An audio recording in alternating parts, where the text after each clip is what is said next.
All right, so are you ready to dive into something a little different? We're going deep into Dominican cabana culture. Cabana culture. Like those Yeah. short-term rental rooms that are, shall we say, popular for more than just a good night's sleep. Right. And we're going to explore this through an interesting source, a recording of a Dominican radio show. Oh, wow. It is full of passionate opinions, some laugh-out-loud moments about infidelity and societal norms. That sounds like a very unique lens to view a culture through. You Yeah. could uncover so much about attitudes towards relationships, maybe even economics, urban planning, just by analyzing this one radio show. Exactly. Like, that's what we're going to do. Yeah. Our mission is to unpack all the humor, the cultural norms, the economics, and how this whole cabana thing reflects deeper truths about Dominican society. Okay. And to guide us through this, we have the star of our radio show, a character we'll call Manin. Manin! He's like a self-proclaimed cabana expert. He dishes out advice with the kind of blunt honesty you rarely hear. Interesting. So he's like the go-to guy for all things. Yeah, he's the guy. Cabana. And mostly to men who are engaging in extramarital affairs. Oh, so it's like he's created a whole philosophy around this. Yeah. He's trying to justify it as a way to help people avoid getting caught, to preserve their marriages. Yeah. That's an interesting take, to say the least. It's a very interesting take. And he even gives these insider tips like leaving your newer car at home when heading to a cabana. He says older cars have those telltale signs like dents or bumper stickers that could raise suspicion. Wow. So people are thinking about this on a very detailed level. Can you imagine? Like, that's the level of detail That's a lot of that they're thinking about. risk management applied to infidelity. I know. That speaks volumes about the culture surrounding it. Yeah. It has to be something fairly common for people to be developing these kinds of strategies. Yeah, and that's what's so interesting. It's like this whole hidden world. Right. And the most surprising tip, he suggests wearing a military cap. A military cap? Because who would ever suspect a military officer? Oh, okay. I see what he's... His logic is a little questionable, Yeah. but you can't deny the humor. Yeah, I think that's a great point. The humor seems to be a key element of how he's framing this whole thing. Yeah, Almost as if he's trying to downplay the seriousness of infidelity with a lighthearted approach. totally. And the show gets even more interesting when he starts talking about the actual locations of these cabanas. Apparently, some are strategically located with multiple escape routes. Okay, this is interesting. We're talking back alleys, supermarkets, you name it. That's where it gets really fascinating to me. Think about it. Multiple escape routes. Yeah. That suggests a level of urban planning that either intentionally or unintentionally caters to this kind of clandestine activity. Right. It makes you wonder if the demand for discretion has actually shaped the environment over time. Yeah, it's like a whole hidden world operating in plain sight built right into the city itself. Right.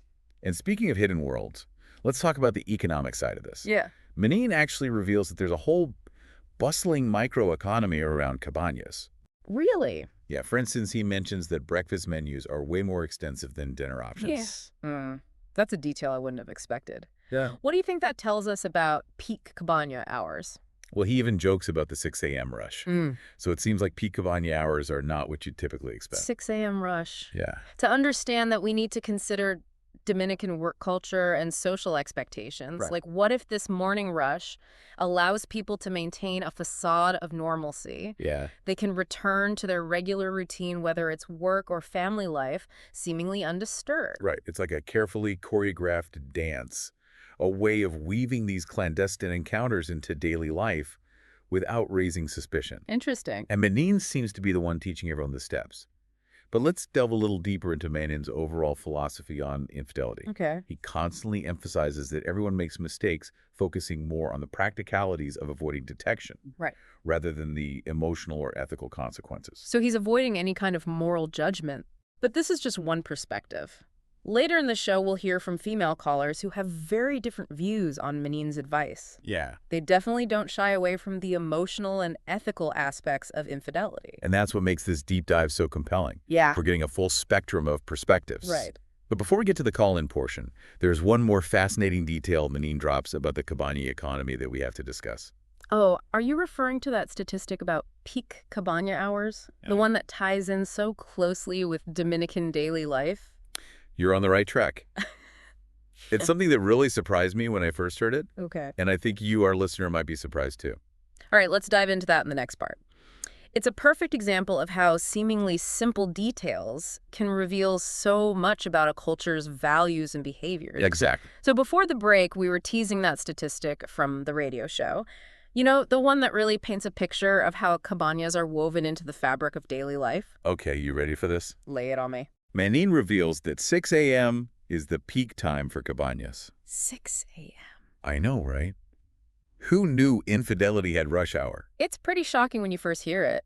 But Menon, ever the practical advisor, explains that it's all about daytime discretion. Yeah. People are leaving for work, kids are heading to school. It's the perfect cover. Right. No one suspects a thing at that hour. It's like he's saying blend in with the morning commute and no one will be the wiser. Exactly. He really has thought this through, hasn't he? He has. But think about this 6 a.m. being the busiest time actually makes sense when you consider typical Dominican routines. Exactly. It aligns perfectly with work schedules, family life, all those things that people are trying to keep separate from their clandestine activities. Right. It allows individuals to maintain that appearance of normalcy, which is so important in this context. It's fascinating how these cultural patterns emerge, even in something like cabana use. Yeah. But remember, we've only heard Manin's perspective so far. The radio show also features call-in segments. And that's where things get really interesting, especially when women start calling in. Oh, the contrast is stark, isn't it? Yeah. While Menon tries to normalize infidelity with humor and practical advice, these women offer a powerful counter-narrative. Yes. They condemn his views, accusing him of enabling harmful behavior and disrespecting women. One caller even compares him to the devil, saying he's corrupting men and undermining relationships. Wow. You can hear the anger and frustration in their voices. They see him as a threat to their families, their communities, their values. And what's striking is how they view his advice as a betrayal of all women, not just those directly impacted by infidelity. Right. It's like a collective sense of outrage. They see him as someone who's profiting off their pain and perpetuating a system that hurts them. It's like he's totally oblivious to the emotional fallout, the hurt that infidelity causes. Right. He's so focused on the logistics and the male perspective of getting away with it that he seems to miss the bigger picture. And this brings us to the idea of a double standard when it comes to infidelity. Yeah. You know, this term refers to the unequal judgment and consequences faced by men and women for the same actions. The women callers are essentially highlighting this double standard, pointing out that society often turns a blind eye to male infidelity, while women are judged much more harshly. A valid point. Manin's whole approach caters to a predominantly male audience, and the women callers are calling him out on that. They're saying, hey, this isn't just a harmless game. Right. Your advice has real-world consequences, and we're the ones who often bear the brunt of the pain. This clash of perspectives exposes a deeper societal issue, wouldn't you say? Absolutely. It makes you wonder if Manin's popularity reflects a broader societal acceptance of male infidelity in Dominican culture, or if he's simply catering to a niche audience that operates outside the mainstream moral code. That's a tough question to answer. It's clear that Manin represents one side of a complex cultural conversation. Right. But the women callers offer a crucial counterpoint, reminding us that there's another side to this story, Yes. a side that's often overlooked or silenced. And that's why these call-in segments are so valuable. They give a voice to those who are directly impacted by infidelity, Right. and who challenge Menon's seemingly carefree approach. They force us to confront the uncomfortable truths about the emotional and social consequences of these actions. It's a reminder that there are real people involved, real families, real communities affected by these choices. Exactly. And it's not just about getting away with it. It's about the damage that's done, the trust that's broken, the pain that's inflicted. And these women are bravely speaking out, challenging a system that often benefits men at their expense. Yeah. They're demanding accountability both from Menin and from society as a whole. It's a powerful message and one that deserves to be heard. I think what's also interesting is how Manin responds to these criticisms.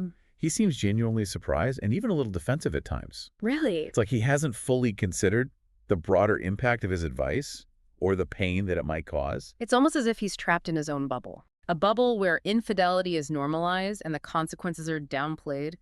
The women callers are trying to burst that bubble, forcing him to confront the reality of his actions. And it's not always a comfortable confrontation. He tries to deflect the criticism with humor, Right. but you can sense the tension building. It's like he wants to maintain that lighthearted boys' club atmosphere, but the seriousness of the topic and the intensity of the women's emotions are starting to chip away at that facade. It's a fascinating dynamic to observe.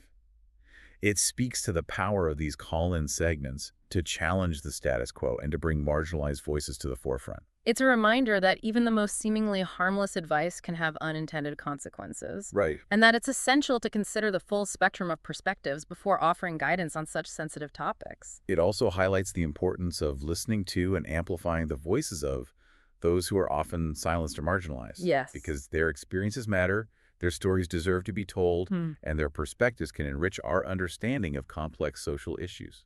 And while we've delved deep into the social and emotional aspects of Cabana culture, Right. there's one more intriguing layer we haven't explored fully yet: the physical environment itself. Remember Manning's comments about those strategic escape routes? Yes, those multiple exits leading through back alleys, supermarkets, even residential areas. Right. It's like a hidden network built right into the city. It's almost like a clandestine world operating in plain sight. Yes. And it raises fascinating questions about the relationship between urban design and social behavior. Are these discrete escape routes a deliberate attempt to facilitate clandestine encounters? Or have they emerged organically, a consequence of the demand for privacy and discretion? It's a chicken and egg scenario, isn't it? It's hard to say which came first, the demand or the supply. Yeah. But the result is this intriguing interplay between architecture, social norms, and human desire. It's a reminder that our physical environment can shape our behaviors in subtle but profound ways. And in the case of Dominican cabanas, it seems that the urban landscape has, whether intentionally or not, become complicit in this clandestine world.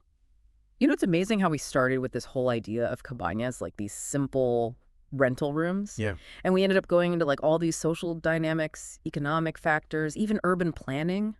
It just shows how, like, even simple things can reveal so much about a society. I know, and we've only scratched the surface. Right. I think it's worth remembering that this is just one radio show, one perspective. That's true. But even in this one show, we heard a whole range of viewpoints, particularly when those women called in. Absolutely. Their Yeah. voices were so important, Yeah. Highlighting how complex this issue really is. Right. They really challenged Manning's view of infidelity. Yeah, they weren't messing around, Not at all. reminding us about, the emotional toll and those double standards. Exactly. It really makes you wonder, what are the broader conversations happening around infidelity in the Dominican Republic? Yeah, like how do people navigate these issues outside the context of this radio show? Right. And that's where you, our listener, come in. Think about, like, the dynamics of infidelity in your own culture. Yeah. Are there similar conversations happening? Are there similar double standards? Right. This whole deep dive is really just an invitation to think critically about these issues no matter where you are. Exactly. It's about going beyond the surface and recognizing these conversations are happening everywhere, even if they're not always in the open. Right, and it's through these conversations, even the uncomfortable ones, Yeah. that we can really start to understand, the complexities of human behavior and the social forces that shape our relationships. We talked a lot about Manning's role as this expert, how he tries to frame infidelity as just like a normal part of life. Right, right. But the women callers really pushed back on that. Oh, they did. They brought a raw honesty to the discussion that was refreshing. Yeah, and they weren't interested in his tips for getting away with it. Hmm. They were focused on the pain, the betrayal. The consequences? Yeah, and that's a perspective we can't ignore. Right. It's a reminder to be mindful of the impact of our actions on others, even if those actions seem, harmless or justified in our own minds. It's about recognizing that our personal choices exist within a larger social context. Yes. And, sometimes those choices can perpetuate harmful systems or reinforce negative stereotypes, even if we don't intend for them to. And this whole deep dive has been about unpacking that social context. Absolutely. We went from the economics of discretion, the psychology of deception, the cultural norms that influence behavior. All through the lens of Dominican Cabana culture. And what's fascinating is how Manning, despite his often questionable advice, he's become a kind of cultural commentator. Unintentionally. Yeah. But yeah, his radio show, whether he meant to or not, reveals so much about Dominican society's values, anxieties, and contradictions. He's a flawed character, but he's also entertaining. Yeah. And through his show, we gain this unique look into a world that's often hidden. It just goes to show that even the most everyday parts of life can reveal profound truths about human nature. And the complexities of the world we live in. That's right. So as we wrap up this deep dive, Yeah. we encourage you to keep exploring, keep questioning, Keep digging deeper. There are so many stories out there waiting to be uncovered. I know so many perspectives waiting to be shared. Exactly. And who knows, maybe you'll even find some humor along the way. Like we did with Menin. Yeah, just like we did with Menin and his Cabana wisdom. Exactly. Thanks for joining us on this journey, and we'll be back soon with another deep dive into a fascinating topic. Until then, stay curious.